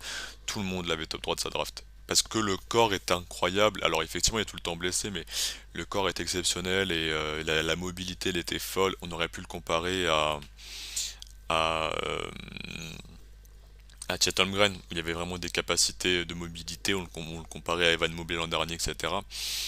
James Whiteman était attendu top 3 de draft et s'il avait pu toute la saison, il l'aurait été aussi. Et s'il avait pas eu ses blessures, il aurait été top 3 de draft. Toi, tu l'avais pas top 3, bah écoute, bien vu de ta part, bien vu de ta part, mais je suis pas le plus gros amoureux des pivots pris très très haut, mais il y a une réalité NBA qui fait que c'est apprécié et que ça part toujours très haut. Voilà. Donc, tu vois, genre Jalen Duren, on en a parlé, on a fait un live dessus, Jalen Duren.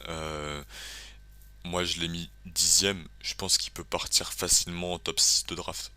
Parce que c'est un pivot hyper athlétique et que les équipes NBA aiment toujours ça. Construire sur un grand, ça reste toujours une mentalité qui est prêchée en NBA.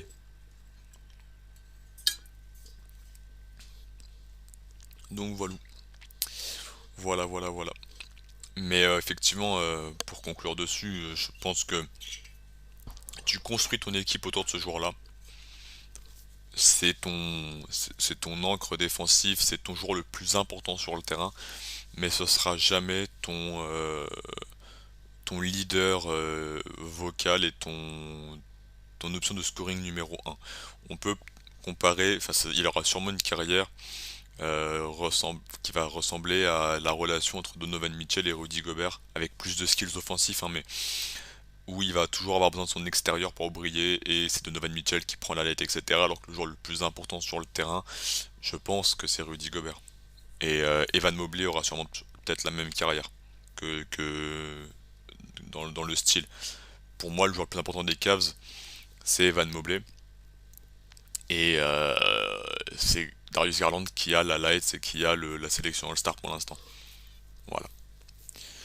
Bon bah écoutez, on va pouvoir passer au deuxième joueur. On va faire un peu plus court sur le deuxième, hein, parce que il demande pas autant d'attention que James Wade, enfin, n'importe quoi, que Chet Holmgren, même si c'est un joueur vraiment hyper kiffant. On va parler de Jalen Williams, qui est un ailier Suyendi du côté de Santa Clara, qui est un junior.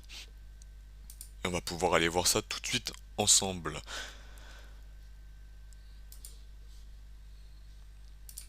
Hop. Donc là, ça va être un joueur qui va être vraiment, pour tous ceux qui nous regardent ce soir et qui n'ont pas forcément un choix top 3, qui savent qu'ils n'auront pas de Chet Holmgren. Pour le coup, Jalen Williams, tout le monde peut l'avoir. C'est un joueur qui peut être drafté par 30 franchises, qui peut partir entre la place 20 et la place 45. Donc vraiment, si jamais vous vous demandez quel Suyendi vous pouvez avoir, bon bah Jalen Williams, c'est une option. Alors ce joueur. Alors j'ai mon petit qui vient dire bonjour et faire des bêtises par la même occasion, donc allez, venez dire bonjour, faire vos stars au niveau de la caméra, puis après vous me laissez tranquille. Allez, vous faites coucou, vous dites coucou, coucou, et vous laissez papa travailler tranquillement. Donc ouais, Jalen Williams, c'est un ailier, vous voyez, 21 ans, poste 2, poste 3, en NBA on pourrait être poste 2, poste 3, poste 4, 1m98, 86 kg, c'est le mec qui est là à droite, donc, hein, vous voyez un corps déjà assez développé, qui joue avec Santa Clara, les Broncos, dans la même conférence que Chet Holmgren. Alors que j'ai la notif qui me fait peur à chaque fois. Tanham qui follow la chaîne, bah merci à toi, et c'est très cool de t'avoir avec nous. Donc voilà, vous voyez un physique déjà assez développé, donc Santa Clara, équipe de la WCC, la même conférence que Chet Holmgren, un plus petit programme de mid-major qui n'a pas sorti de joueurs NBA depuis longtemps, je pourrais même pas vous dire le dernier en date, faudrait demander à Julien ou Alan qui connaissent mieux l'équipe que moi. Il joue 35 minutes par match sur les 40, donc c'est un des joueurs majeurs de son équipe, c'est le joueur le plus important de son équipe. Il y a une explosion de cette statistique. Excusez-moi, il est passé de 11,5 points à 18 points et c'est pour ça aussi qu'il s'est fait remarquer. On est 18 points, 4 passes par match, 4 rebonds, 1,2 steals, 0,5 blocs, 2 turnovers. Donc c'est un joueur qui a des responsabilités en création balle en main et qui a un ratio assist turnover à 2. Donc c'est-à-dire que c'est un joueur qui est assez fiable lorsqu'il a le ballon. Au niveau de la répartition des tirs, on voit que on est sur 51% de réussite au global. On est à 55% à 2 points et 40% à 3 points. Encore une fois, une belle évolution avec un volume assez intéressant de 3 tentatives par match. Est-ce que je peux zoomer? Bien sûr, bien sûr, bien sûr, bien sûr. Et du coup, je pense que la caméra, elle va gêner, donc je vais la réduire encore un peu. J'attends, je regarde sur le retour. Non, c'est bon. Donc ouais, un volume assez intéressant, 3 tentatives par match, ce qui est pas mal. On va pouvoir aller voir maintenant dans les stats un peu plus avancés. Alors,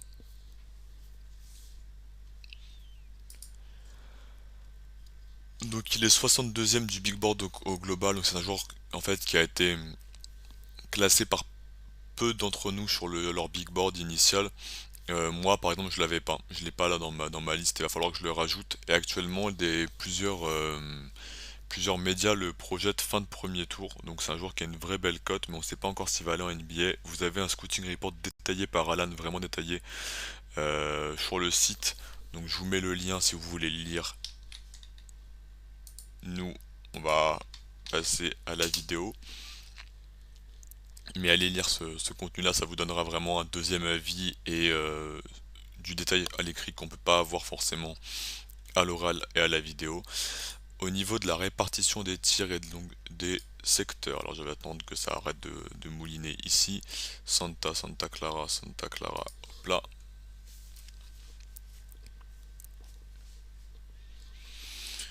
Donc Jalen Williams, vous voyez que c'est l'option majoritaire de l'équipe, l'option numéro 1.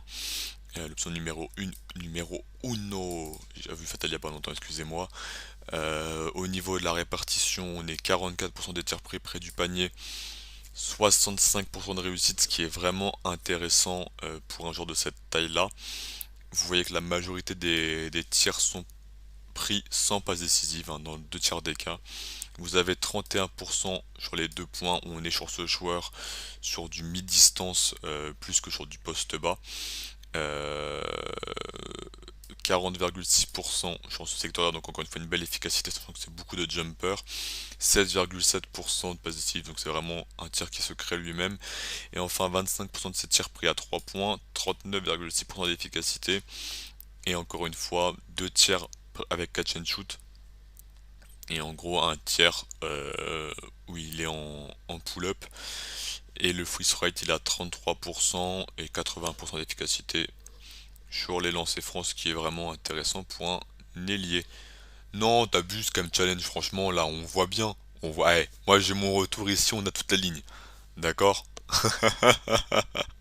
Franchement, là on voit bien. Peu probable qu'il tombe en 53, je le voulais bien au Celtics. Ouais, je pense que 53 ça va être un peu compliqué. Sauf si vraiment il chute parce que les profils de Suyendi, on sait que sur le deuxième tour, tout peut aller très vite, il y a des mecs qui tombent.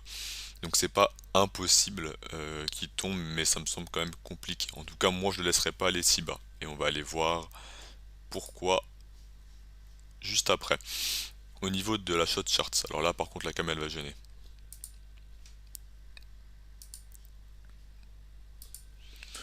Au niveau de la shot charts, alors on l'a ici, vous voyez que c'est un joueur qui est globalement plus adroit que la moyenne à peu près partout, 71% sous le cercle, ce qui est vraiment bien pour un mec d'1m98. C'est vraiment une belle efficacité.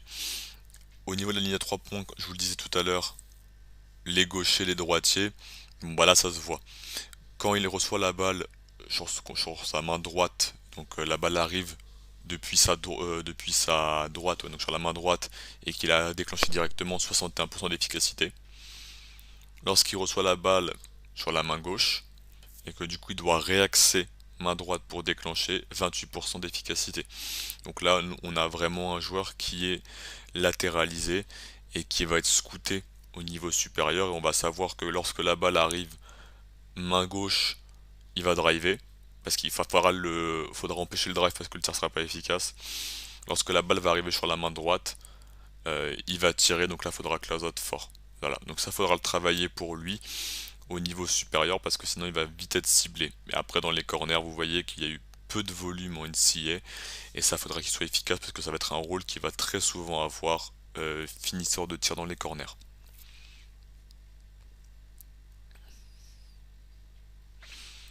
Les clips. Alors Jalen Williams, son point de vente numéro 1, c'est la défense. Je vous ai dit un Sui ND, donc Sui ND ça veut dire que je peux tirer à 3 points. Le Sui c'est pour le tir à 3 points. Et 10 c'est pour la défense. Donc c'est un joueur, souvent c'est des profils sur les postes d'ailier, mais ça peut être aussi des extérieurs ou des intérieurs. Un Brook Lopez est un Sui ND.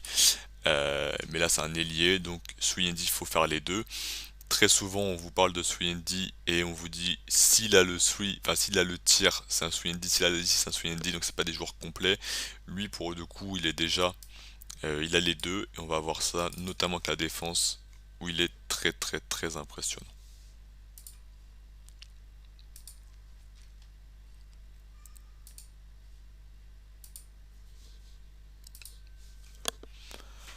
Alors le temps que ça charge,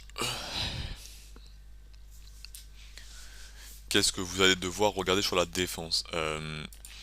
Ça va être un joueur qui globalement est un monstre sur pick and roll.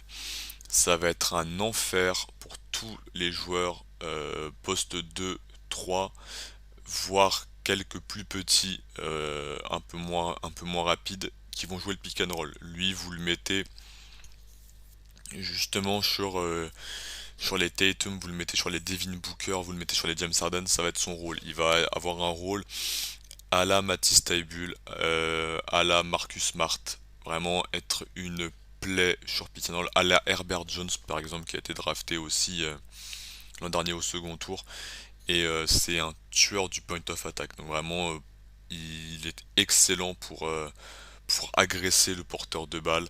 Il utilise très bien sa belle envergure, sa longueur pour contester les drives et ensuite récupérer au niveau du panier. C'est un joueur qui a vraiment du hustle, qui va avoir des mains très agressives et qui est un leader sur ce secteur-là du jeu.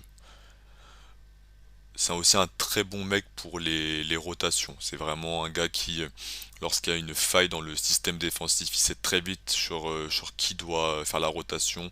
Des très bons close-out sans se jeter dans les feintes. Euh, Vraiment, c'est un mec qui va solidifier une défense. Et lui, tu le fais jouer. Dès sa première année, il est productif de ce côté-là du terrain. Tu peux le faire rentrer dès sa première année sur un parquet NBA et tu sais qu'il va être positif pour toi. On va mettre du ralenti, on va déjà aller avec le ralenti sur cette séquence-là par exemple. Donc là vous voyez il y a une faille dans la défense. Dans la défense, il y a un joueur qui a réussi à se démarquer. Ici, hop là. Et directement vous voyez comme il vient close out sans laisser de tir. Il s'est orienté. Donc il sait que ce joueur là c'est un droitier, donc il faut que je l'oriente au niveau de la main gauche. Il va tenir le drive latéralement, encaisser le contact. Hop, alors on le remet. Donc voilà, ici, je close, j'oriente le drive au niveau de la main gauche. J'oriente, je tiens latéralement, j'encaisse le contact. Et je vais gêner le tir près du panier.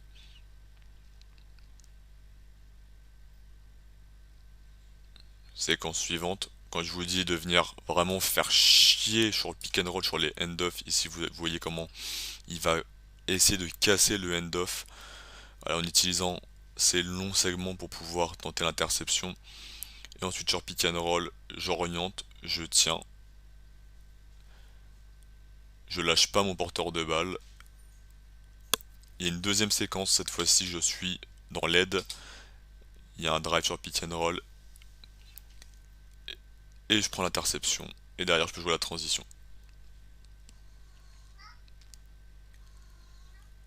Voilà.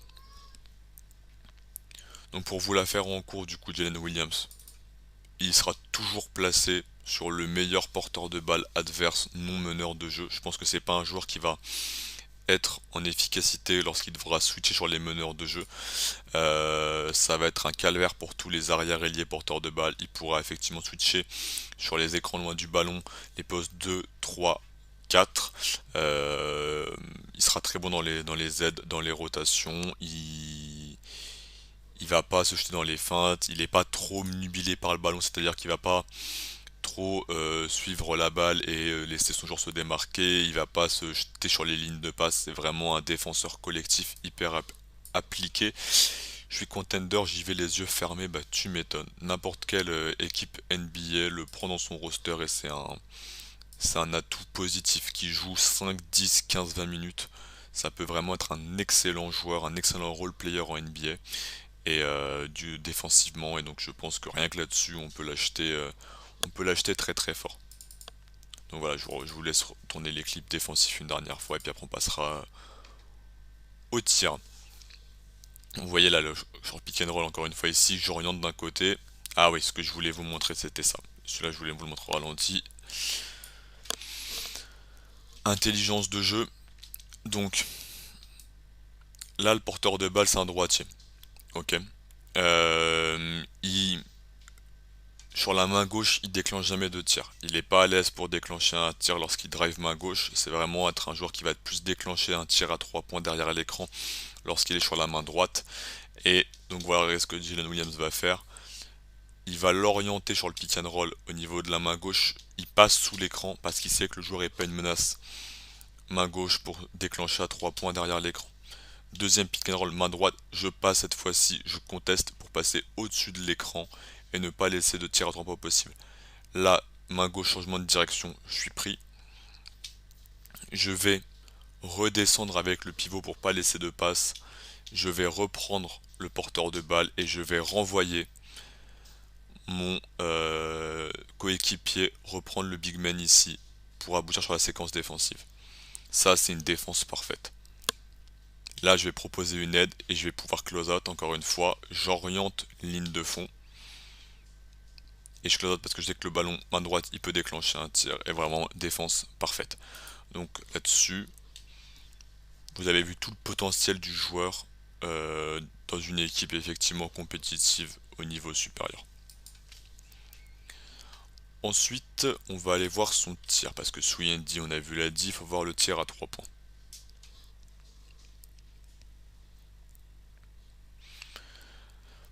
On a un joueur qui tire en moyenne 3 points par match, ce qui est intéressant, mais qui n'est pas non plus un volume énorme.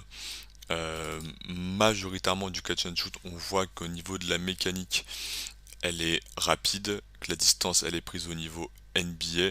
Moi, j'ai un petit problème de, comment dire, d'équilibre au niveau du bassin, mais c'est assez léger. C'est un joueur qui, pour le coup là-dessus on a des insides, on sait que c'est un mec qui travaille énormément son tir, qui en rentre de plus en plus en entraînement avec efficacité, donc c'est vraiment un axe de développement qu'il a eu sur ces 3 années universitaires et qui laisse envisager qu'il pourra sanctionner au niveau supérieur aussi. C'est pas un joueur qui va être très à l'aise dans le pull-up. Donc souvent, la bonne chose à faire lorsqu'il a le ballon et qu'il appelle un pick and roll, c'est de passer sous l'écran parce qu'il n'est pas hyper à l'aise pour déclencher à 3 points sur pick and roll. Donc les défenses s'adaptent là-dessus, le font très très bien. Après, on a vu quelques tirs side step, step back, mais c'est vraiment très anecdotique, capable de tirer en transition.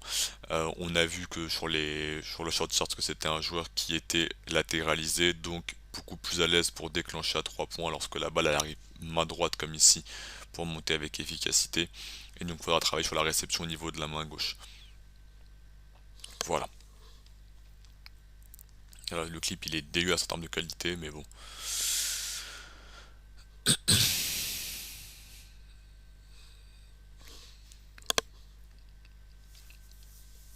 Ça c'est pour son tir donc à 3 points. Alors c'est celle-là que je voulais vous montrer. Non, c'est pas celui-là. Je voulais vous montrer celui où la défense elle fait la passe. Elle fait l'impasse, pardon. Ah, c'est celui-là, vous voyez. Sur pick and roll, on est sur la deuxième mi-temps. La défense elle s'adapte. Pick and roll, je passe tout l'écran et on voit que le joueur refuse le tir. C'est pas quelque chose sur lequel il est à l'aise. Donc ça, après le Star Break, vous êtes sûr que les défenses, elles le laisseront tirer comme ça. Balle en main maintenant. Qu'est-ce que le joueur peut faire balle en main sur du drive?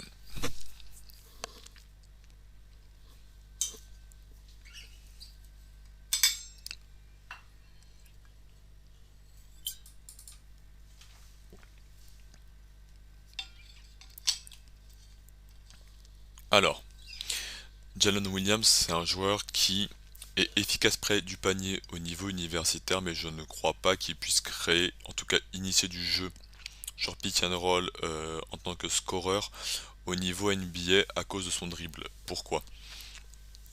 C'est un mec qui a un dribble assez haut, euh, pour moi beaucoup trop haut pour pouvoir être une menace au niveau supérieur. Le dribble, il n'est pas en aisance pour changer de main. Donc pas en aisance pour partir main droite, changer main gauche, revenir main droite, etc. Donc un dribble qui va être du coup assez linéaire.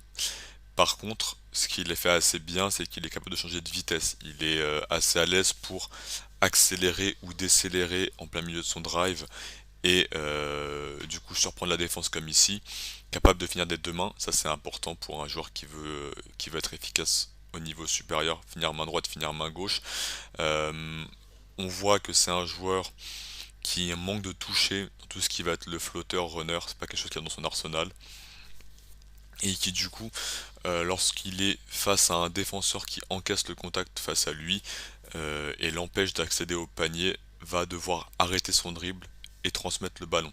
Donc ça va être une vraie difficulté. Donc moi j'y crois pas en tant que porteur de balle. pour créer du jeu et finir au niveau du cercle balle en main. Par contre, si c'est pas un athlète hyper explosif, il a quand même une verticalité intéressante et une envergure qui lui permettra d'être efficace dans le cut et de terminer sous le cercle. C'est des situations de démarquage et comme il a un tir à 3 points qui sera respecté, il pourra sur des close-out du coup exploser au niveau du panier et utiliser sa puissance physique pour terminer au cercle, comme on peut le voir ici.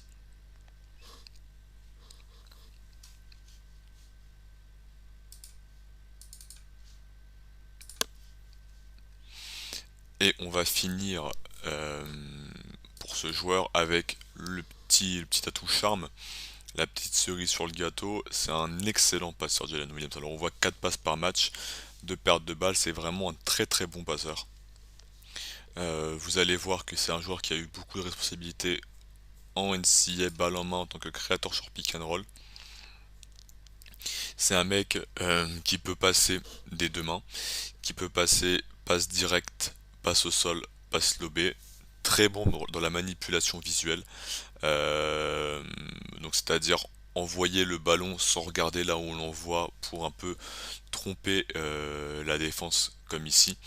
C'est un joueur qui au niveau supérieur du coup vu qu'on n'y croit pas en tant que finisseur près du cercle, je ne pense pas qu'il pourra jouer le pick and roll comme il l'avait en NCAA. Pour moi, il n'aura pas les qualités ni de tir en pull-up ni de dribble pour pouvoir jouer ça au niveau NBA. Par contre, ça peut être un mec sur des renversements qui pourra fluidifier le jeu, qui donc il y a un renversement, je suis à l'opposé côté faible, j'ai le ballon, la défense vient close out sur moi, je pose la balle au sol, j'attaque le panier et sur une rotation défensive, ensuite je punis. Ou bien il pourrait être efficace sur un système de horns, donc double écran en tant que poseur d'écran. Je viens poser un écran, je récupère la balle, je joue le deuxième pick and roll avec le deuxième poseur d'écran et je vais envoyer le ballon par-dessus pour un dunk facile ou je le kick pour un tir à 3 points. Voilà, je pense que c'est un joueur qui va se retrouver plus loin du ballon en NBA qu'en NCAA, mais avoir des bons passeurs, c'est toujours important pour un collectif et c'est toujours un bonus vraiment agréable. Donc voilà, je vous laisse la petite compilation de passes parce qu'elles sont vraiment très jolies. Et ça pourrait, bah voilà, je vous disais, situation end-off ou hands au niveau supérieur. Voilà, ici, je suis en end-off, je fais un écran. Derrière, il y a un deuxième écran. Je récupère la balle ici, j'appelle mon intérieur et je joue le deuxième pick and roll. Ça peut vraiment être une option en NBA.